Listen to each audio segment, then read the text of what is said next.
Since we had the opportunity to go inside a beauty salon for 2 weeks and hear what kind of conversations women have there, I thought it would only be fair that we spend some time in a barber shop and hear what men have to say. In fact, we'll be going to Floyd's barber shop the next 2 Sundays. I hope you like the Andy Griffith Show as much as I do. The psychologist in me believes that most of us enjoy the show because we see parts of ourselves in all of those wonderful characters on the show. Andy is that part of us that's calm and reasonable and level-headed. Barney is that part of us that gets excited and overreacts and panics. And that part of us that struggles with our ego, very insecure one minute and too big for our britches the next. Goober and his cousin Gomer are the parts of ourselves that are just plain goofy and enjoy the simple things in life.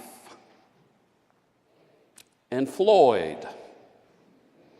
What can I say about Floyd? I don't do drugs or alcohol. But I guess Floyd would be that part of ourselves after we've done a lot of drugs and alcohol. I love Floyd. He's one of, perhaps maybe my favorite character, but I wouldn't want him giving me a haircut. And I certainly wouldn't want him giving me a shave. Just too spacey and detached. So a stranger comes to town. A stranger comes to town. And there are all sorts of stories swirling around her and about her. And of course, like so many of us, Barney keeps those stories and rumors going, likes to talk about other people with all of the stereotypes. That makes him feel good, makes him feel important. But he's also paranoid. He's also filled with fear of this stranger who has come to town, fear of this other. Last Wednesday night, we continued our study on Islam. In a video we watched, Minister Brian McLaren encouraged us to move toward the other. Move toward the stranger. Move toward the one who seems different. Instead of talking about them, instead of fearing them, instead of ignoring or avoiding them, move toward them. Get to know them. Brian McLaren talks about this in a book he wrote 5 years ago titled, "Why Did Jesus, Moses, the Buddha, and Muhammad Cross the Road?" Quite a title, right? So why did Jesus, Moses, the Buddha, and Muhammad cross the road?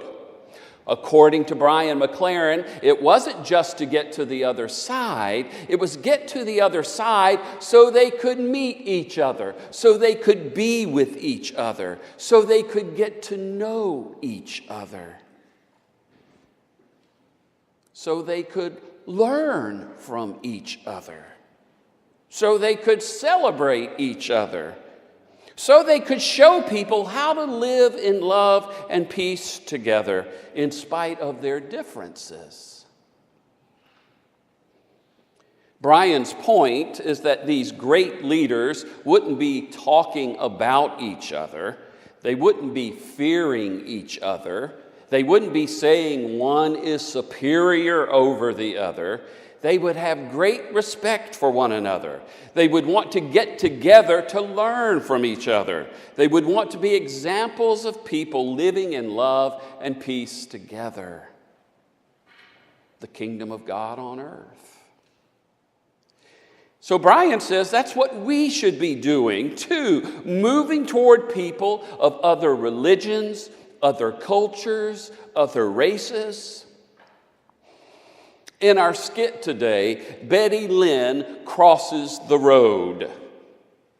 She moves toward the other. She goes into the barbershop, which was foreign territory for a woman, especially back in those days, in the late 50s.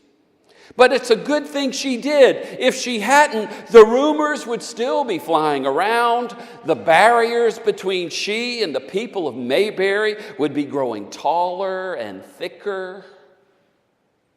Move toward the other, says Brian McLaren. Easier said than done, we all know. You know, one reason I think it's so hard for us to move toward the other, to the stranger, is because one of the things we first learned, one of the things we all were taught, one of the things our parents and our grandparents and teachers drilled into us, don't talk to strangers.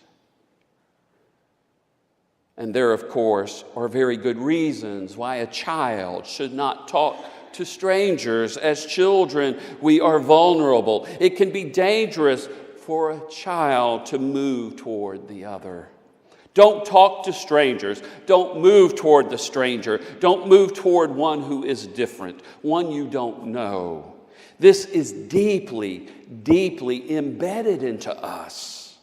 Just as we naturally tie our shoes because we've done it for so long, over and over and over again, we don't even have to think about it. We automatically stay away from strangers. We're good at it.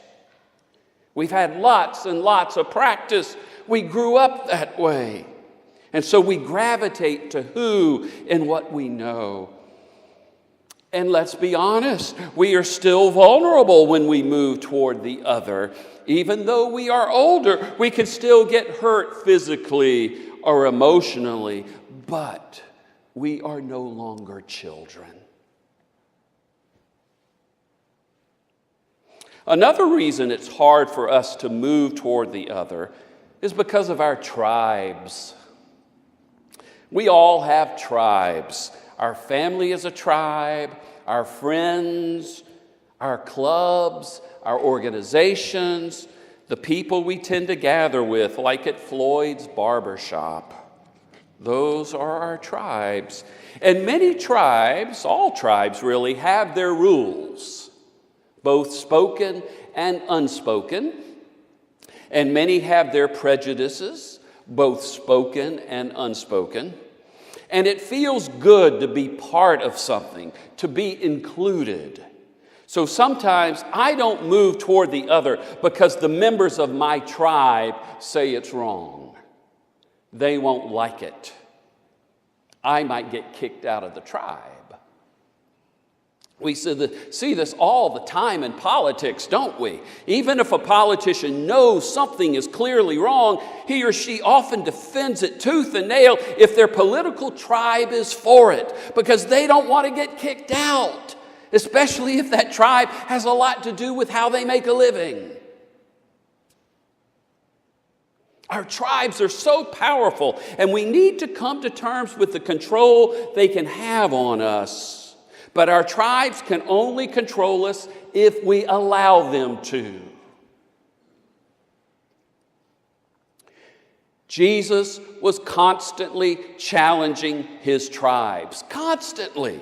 He was always crossing the road to meet the other, constantly breaking the rules, always moving toward a person he wasn't supposed to talk with or be with. Jesus and the disciples are on a long journey. He had to go through Samaria, the writer of the Gospel of John says, and after walking for hours, they finally arrive at a well. They're hungry and thirsty, and so the disciples tell Jesus, hey, stay here, rest, we'll go in town and get food. And as the thirsty Jesus sits by the well in the heat of the midday sun, a woman approaches.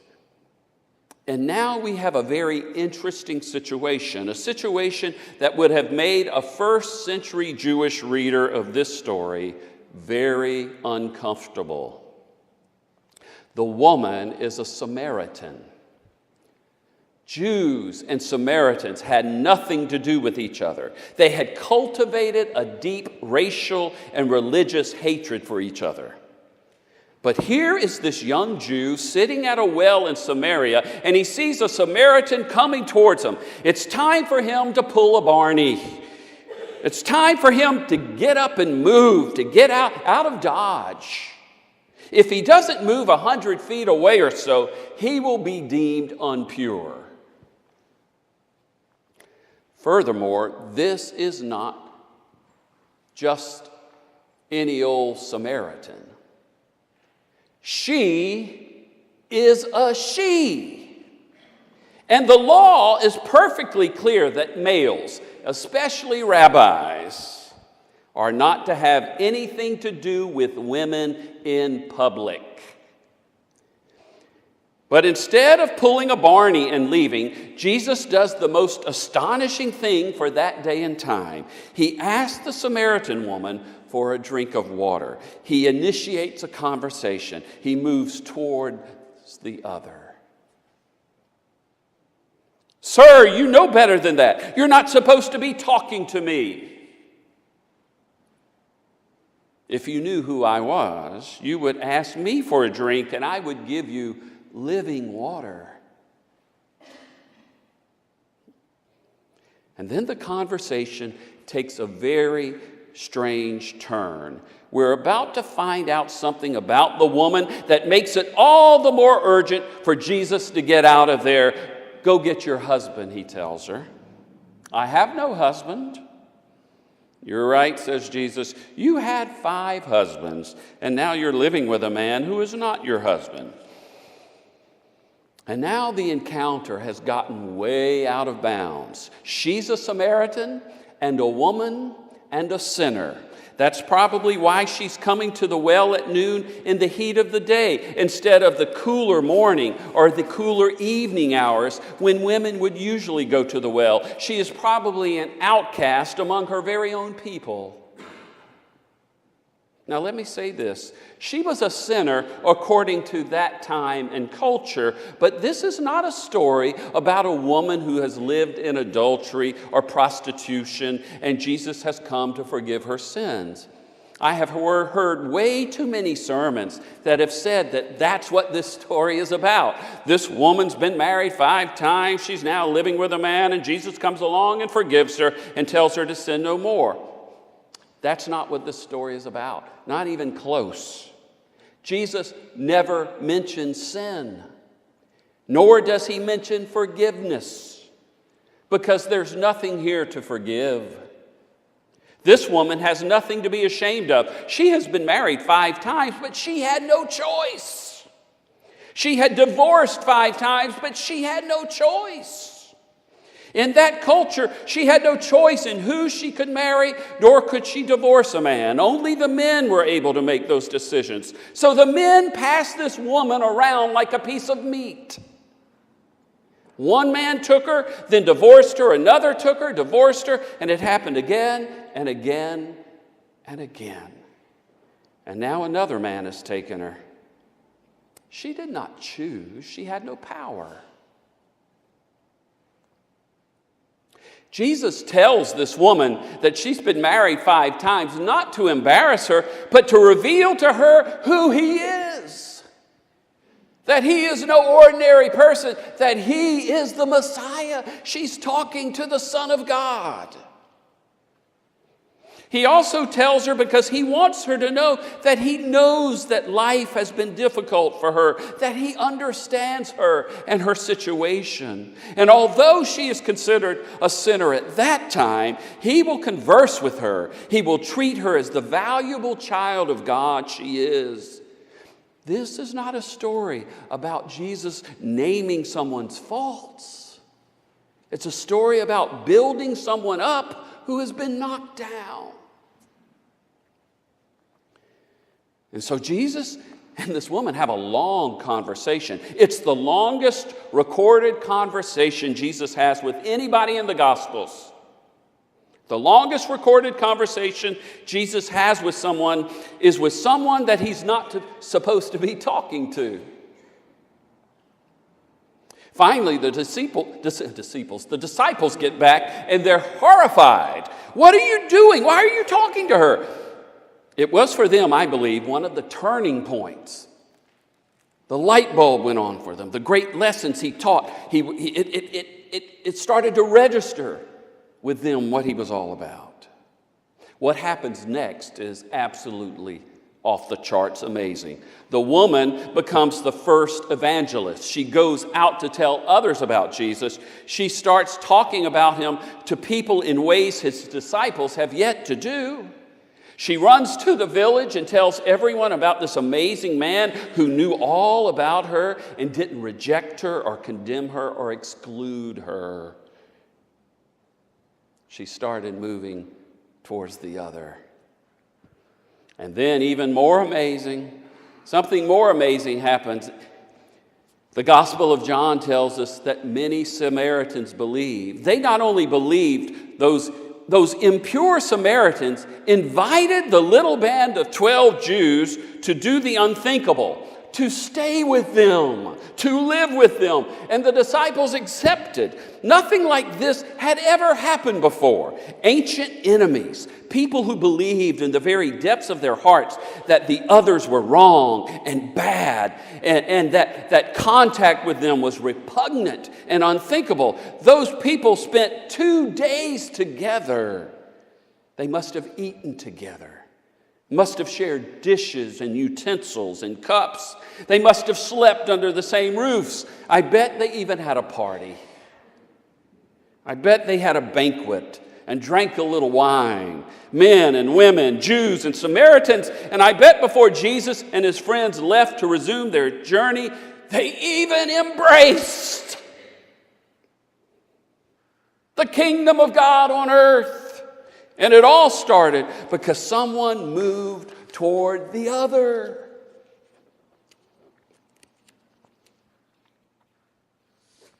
The first week I am on vacation in July, I will be driving down to Tamarack, Florida, which is down by Miami. MapQuest says that it takes 7 hours and 1 minute to get to Tamarack. One of our church members lives there, a woman named May Johnson. I'm driving down there to help May celebrate her 100th birthday. A minister is not supposed to have favorite church members, but May is one of mine, and every so often I like to share this story about her, and you'll see why she's one of my favorites. May moved down to Savannah from the Northeast about 18 years ago or so. She said she felt like a fish out of water down here. She didn't know anyone here except her daughter and son-in-law. She also wasn't used to our great hospitality here at Asbury. She especially wasn't used to being hugged. And so when she first came to Asbury, she was startled and astonished. And she said, we never did any of that where I'm from.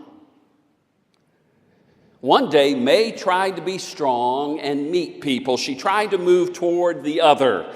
She decided to do this by going to the Busy Bees. This is a group at the church that meets every Monday to make our clown dolls. And May lived in an apartment by the Savannah Mall, way out on the south side. So May, who then was in her 80s, gets in her car and carefully drives to the church all the way from North Florida, where the Savannah Mall is. At that time, the Busy Bees met in what is now our choir room, the room by the parking lot where you enter with the long ramp. That's where the Busy Bees used to meet on Mondays. May said that after she parked the car, she started getting more and more nervous about meeting all of these new people. And she slowly walked to the back door, opened it up a little, and when she did, she peeked in and saw everyone turn their heads towards her, and May panicked and shut the door, got back in her car, and drove all the way back to her apartment. But May didn't give up. She kept trying to move toward the other. She kept coming to church, and she eventually joined the Busy Bees. She started getting to know people, and she opened up, and people started getting to know her. She even started letting people hug her. May was astonished, startled at this new development. Not long after that, May became a volunteer at one of our local hospitals where she would meet people and try to help them. And then eventually May's daughter and son-in-law took a new job down in Florida. And they expected May to pack right up and join them, but she didn't want to leave Asbury and all of her hugging friends. So she stayed. A couple of years passed, and due to her age, May thought she'd better go on and move closer to her daughter. So she finally went down to Florida. Not long after she moved there, I received this incredible letter from her. Hey, Billy, just a note to let you know that I am thinking of you and all the folks at Asbury. Also, I just had to let you know how the things I learned from you and the people at church have affected my life here in Florida. As you know, I am volunteering in the emergency room at University Hospital. My responsibility is to reassure the patients when they come in that they will be getting the best care possible. I try to make them comfortable. Bring a warm blanket if they are cold, bring coffee, a soda, or whatever to the patient's family. But the important thing I have learned from you and the folks at Asbury is the importance of contact. I check on them as often as I can, reassure them with a touch on the shoulder, or so many of them reach out so that you can hold their hands. It calms them down when they are apprehensive. As I've told you, I was never a hugger or a toucher until I came to Asbury. And now, because I realized how comforting this approach to people can be, I can help people. Last week, I was walking past the bed of a new patient, a tiny African-American lady, about 85 years of age. She motioned to me, and I went to her bed. I could barely understand her. She was so weak, but finally I realized that she wanted water. I checked with a doctor and then brought her some water, held the cup while she drank through the straw. She was in the emergency room for a long, long time, and when I had a chance, I would stop and help her to drink. After they decided to admit her, I went back to her while she was waiting for her room to be prepared upstairs. She was a little agitated and in pain, and I held her hand. But suddenly, without thinking about what I was doing, I found myself running my fingers through her hair, as I always did with my children when they were upset. As she drifted off to sleep, I could hear her say softly, "Thank you. Oh, thank you. Thank you." As they wheeled her away, I suddenly realized how I have grown. Of course, I do other things, file reports, answer the phone, run errands, but I enjoy the contact with patients and their families the most. Give my love to everyone at Asbury. May.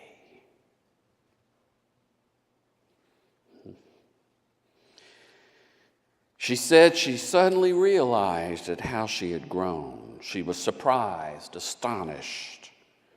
This one in her 80s was open to growing, open to getting to know others, open to sharing her life with others, and she experienced great joy and fulfillment. She tasted living water, folks. And so, like Brian McLaren, I encourage you to move toward the other. But I also want to remind you that the other isn't always someone of another religion or race or culture. The other may be someone at this church, maybe someone at the coffee hour. Those same thoughts and feelings of don't talk to strangers or I'm more comfortable hanging out with my tribe, those thoughts are always with us, even at the coffee hour. And so I encourage you to move toward the other at coffee hours. And sometimes the other is even within our tribe, within our family. Sometimes we could be married to the other. Sometimes it's hard to move towards those we are supposed to be closest to. But our text from the Gospel of John reminds us that it does not need to stay that way. Our text reminds us that we can overcome our fears and our habits, like Jesus and the Samaritan woman did. People like Mae Johnson and others here at Asbury, who are no longer with us, have showed us how good and powerful it can be when we move toward the other. Like my Uncle Phil Hunter, he was really good at it. He loved meeting and being with people. When cancer started taking him away from us, he did not want to go. It's not that he was afraid of death. He wasn't. It's not that he worried about life after death. He didn't. He did not want to go because he so greatly loved this world and the people in it. And what was the key that helped him develop this great love, this passion for life? I believe it was his ability to constantly be moving toward the other. People like my Uncle Phil, Bob Osborne, Janice Gant, Harold Wiley, they not only didn't seem to mind moving toward the other, they seemed to feed off of it. For them, it was like quenching a thirst. It was like tasting living water. It helped them experience a more meaningful and fulfilling life. May it be for us too. Amen and amen.